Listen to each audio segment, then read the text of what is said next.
Train দুর্ঘটনার পরেই এখানে নানানভাবে সরকারি লোকসহ কাজ করে যাচ্ছে। তেমনটাই অত্র এলাকার প্রবাসী আনোয়ার হোসেন ওরফে বাচ্চু তার নিজ উদ্যোগে আবর্জনা পদুয়ার বাজার বিশ্ব রোড রেল ক্রসিং লেভেলের কাছে এই আবর্জনা এবং কি গাছগাছালি পরিষ্কার করে যাচ্ছে। আমরা তেমনটাই দেখছি। সকাল থেকে প্রবাসী আনোয়ার হোসেন ওরফে বাচ্চু মিয়া তার নিজ উদ্যোগে তিনি পদুয়ার বাজার বিশ্ব রোড রেল ক্রসিংয়ের পাশে আবর্জনা পরিষ্কার করে যেন আর কোনো মায়ের কোল খালি না হয় তেমন উদ্যোগ নিয়েছে।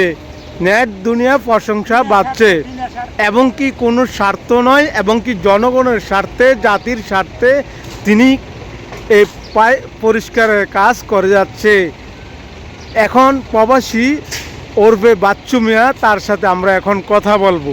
এই যে আপনি এই যে পরিষ্কার করতেছেন পদুয়ার বাজার বিশ্ব রোড রেল ক্রসিং লেভেলে কিছুদিন আগে একটা বড় ধরনের দুর্ঘটনা ঘটছে, আপনি এগুলো পরিষ্কার কেন করতেছেন? এটার উদ্দেশ্য নিয়ে পরিষ্কার করতেছি বিনা স্বার্থে কোনো পয়সা ছাড়া, মানে এখানে যেন এই যেন দুর্ঘটনা না ঘটে, দুর্ঘটনা যেন না হয় বিনা স্বার্থে।